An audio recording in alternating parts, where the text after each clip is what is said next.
ยมรอเป็นเตนยมออยพิเศษ50ក្រោយពីខ្ញុំញ៉ាំបាយថ្ងៃត្រង់រួចខ្ញុំក៏បានបបួលបងមកកាត់ស្មៅបង្ហើយផងដែរក្រោយកាត់ទៅមានមេឃភ្លៀងសាច់ស្រែកគូលឿនខ្លាំងមែនទែនខ្ញុំក៏បានបបួលពួកគាត់ទៅសម្រាប់ផងដែរព្រោះអីមានករណីបងប្អូនខ្មែរយើងនៅកាត់ជូរស្រែនៅស្រុកខ្មែរត្រូវអន្ទះបាញ់កំពុងពេលជូរស្រែផងដែរខ្ញុំក៏បានពួកគាត់សម្រាប់ព្រោះអីខ្លាចពេលគូខ្លាំងពួកបងប្អូនខ្ញុំតែងតែយកចិត្តទុកដាក់ចំពោះពួកគាត់ផងដែរដើម្បីធ្វើការនៅទីនេះហើយក្រោយពីមេឃរៀងទៅខ្ញុំក៏បានបបួលគាត់មកកាត់បង្ហើយផងដែរថ្ងៃនេះកាត់ដីមហិតតាចំការទុរៀនរបស់ថៅកែរបស់ខ្ញុំគឺកាត់ស្មៅមហិតតារួចផងដែរខ្ញុំក៏បានបបួលពួកគាត់មករស់ធាងដូនរឹសធាងដូងផងដែរជាស្រ័យបងប្អូនរឹសធាងដូងយកចោលកាត់ធាងដូងឲ្យមើលទៅស្អាតបាតផងដែរព្រោះឯដូងក្អូបរបស់គាត់នៅទីនេះក៏ដាំ20ដើមផងដែរលាយជាមួយដើមទុរៀនផងដែរហើយចំពោះការងារនៅទីនេះខ្ញុំក៏បានមើលការខុសត្រូវថៅកែគាត់នៅផ្ទះធ្វើការរបស់គាត់ហើយគាត់ក៏បានរៀបចំបើកឡានហើយគាត់ខលមកសួរខ្ញុំថានេះរួចនៅខ្ញុំក៏បានប្រាប់គាត់ថារួចហើយថៅកែខ្ញុំក៏មកដល់លមមហើយបងប្រុសម្នាក់គាត់ក៏បានសុំលហុងថៅកែរបស់ខ្ញុំយកទៅហូបផងដែរថៅកែខ្ញុំថាអត់អីទេយកទៅហូបទៅថៅកែខ្ញុំក៏ចិត្តល្អព្រោះអីលហុងដែលគាត់សុំនេះគឺលហុងបាក់ទេពុកម៉ែបងប្អូនដល់ពេលបាក់ទៅគាត់ក៏បានសុំថៅកែរបស់ខ្ញុំផងដែរបើថាលហុងវាមិនបាក់មិនអីគាត់ក៏ហ៊ានសុំទេពុកម៉ែបងប្អូនទៅពេលលហុងបាក់ថៅកែខ្ញុំក៏តែងតែចោលឬមួយក៏យកចែកគេចែកឯងផងដែរចំពោះថៅកែខ្ញុំក៏ចិត្តល្អហើយដល់ម៉ោង5ល្មមគាត់ក៏បានជូនកូនចៅបងទៅកន្លែងផ្ទះរបស់គាត់វិញផងដែរรอเป็นเตนยมออยพิเศษ50วันนี้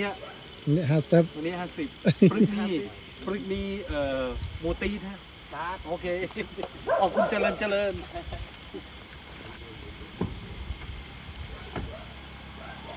เขาเอาวอกอะไรนะวอกอะไรអវោហៅអូនវោបងហើយថៅកែរបស់ខ្ញុំគិតបានជួបបងឡាមជឿសួរបងឡាមគិតជាជនជាតិខ្មែរយើងក្នុងការនៅទីនេះ4ឆ្នាំឡាមគិតទៅមើលការគ្រប់ត្រូវគុណចៅបងប្អូនខ្មែរដែលគាត់ធ្វើការនៅទីនេះផងដែរបានធ្វើការទេបងហើយគាត់មានកូនមានចៅទៅគាត់រៀននៅប្រទេសថៃ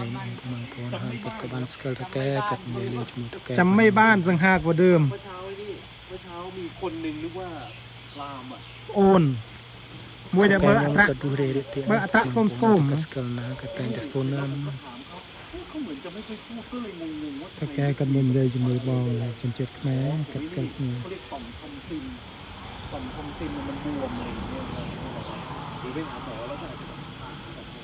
ไม่ได้เจ็บไม่ได้อะไรครับเวลาที่เรากินอะไรแล้วแต่ว่ามันเสพอะไรเงี้ยคนเราจะมีต่อมทอมซิน2 ข้างตอนเด็กๆผมเอามือลูบក្រោយពីនាំកូនចៅបងឡាមកផ្ទះកាត់វិញទៅថៅកែកាត់បានបើកឡានទៅវិញផងដែរបងប្អូន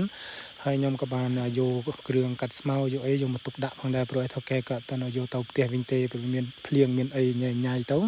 កាត់ឲ្យទៅតែខ្លួនយករបស់របរទុកដាក់ឲ្យស្អាតផងដែរហើយនេះឲ្យពុកម៉ែបងប្អូនកាត់ស្មៅថ្ងៃនេះគ្នា4នាក់ដីមហិតតាហើយថៅកែរបស់ខ្ញុំក៏ដល់បងស្រីនិងបងថ្លៃរបស់ខ្ញុំគាត់អង្គុយក្រៅទេព្រោះអីភ្លៀងធ្លាក់ទៅគាត់ឲ្យអង្គុយក្នុងឡានរបស់គាត់ផងដែរបើថាថៅកែផ្សេងពុកម៉ែបងប្អូនគេអត់ខ្វល់ទេគឺគេអង្គុយក្រៅនឹងឯងហើយចំពោះថៅកែខ្ញុំក៏តែងតែយកចិត្តទុកដាក់ចំពោះកូនចៅរបស់គាត់ផងដែរហើយនេះគឺជាទីធ្លាផ្ទះលោកឪពុករបស់គាត់នៅខាងក្រៅហើយគាត់ក៏បានជិះឡានទៅផ្ទះរបស់គាត់ផងដែរគឺផ្ទះគាត់នៅឯក្នុងពុកម៉ែបងប្អូនផ្ទះគាត់មាន2កន្លែងខាងក្រៅដែលខ្ញុំមកកាត់ស្មៅនេះគឺផ្ទះលោកឪពុករបស់គាត់ហើយនេះគឺជាស្រុកស្រែជនបទស្រុកគេផងដែរខ្ញុំនៅខាងខូរ៉ាតនគររាជសីមាពុកម៉ែបងប្អូននៅទីនេះខ្ញុំនៅតាមជនបទពុកម៉ែបងប្អូនផ្ទះថៅកែរបស់ខ្ញុំនៅតាមជនបទហើយតាមផ្លូវគេគឺស្រុកស្រែរបស់គេគឺអញ្ចឹងឯងពុកម៉ែបងប្អូនតាមជនបទផ្ទះគេគឺស្តៀងខាងប្រទេសយើងដែរប៉ុន្តែខាងស្រុកស្រែយើងដែរប៉ុន្តែផ្លូវគេគឺស្រស់ស្អាតជាងផ្លូវយើងផងដែរតាមស្រុកគេចាក់កស៊ូចាក់អីភ្លឹងផងដែរអត់មានសម្រាប់ញ៉ៃទេហើយចំពោះទីធ្លាជុំវិញផ្ទះគឺចង្ហៀងគឺអញ្ចឹងឯងហើយចំពោះអាកាសធាតុត្រជាក់21អង្សាផងដែរថ្ងៃនេះហើយក៏បានមកដល់ផ្ទះផងដែរដល់ផ្ទះថៅកែខាងក្នុងថៅកែគាត់ក៏បានលាងឡានរបស់គាត់ដែលប្រឡាក់ដីព្រោះឲ្យគាត់ថាគាត់ទៅលាងឡានរួចទៅ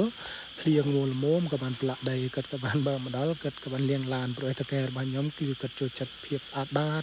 ដូចតែម្ដាយរបស់គាត់ព្រាយរបស់គាត់បងប្អូនគាត់គឺជាមនុស្សស្អាតបាតទាំងអស់បងប្អូនហើយថៅកែលាងឡានរួចបងស្រីរបស់ខ្ញុំគាត់ក៏បានរៀបចំបេះម្ទេសធ្វើម្ហូបចំពោះខ្ញុំវិញក៏បានរៀបចំបេះបន្លែបេះអីផងដែរពុកម៉ែបងប្អូនទៅកាត់ដូចថា ដើរទៅបេះបន្លែកាត់ស្លឹកគ្រៃកាត់អីពុកម៉ែបងប្អូនហើយស្លឹកគ្រៃនេះគឺស្លឹកគ្រៃដែលថាកែខ្ញុំកាត់ទិញដីទៅបានទាំងស្លឹកគ្រៃផងដែរខ្ញុំតែងតែកាត់ស្លឹកគ្រៃនេះយកមកធ្វើម្ហូបស្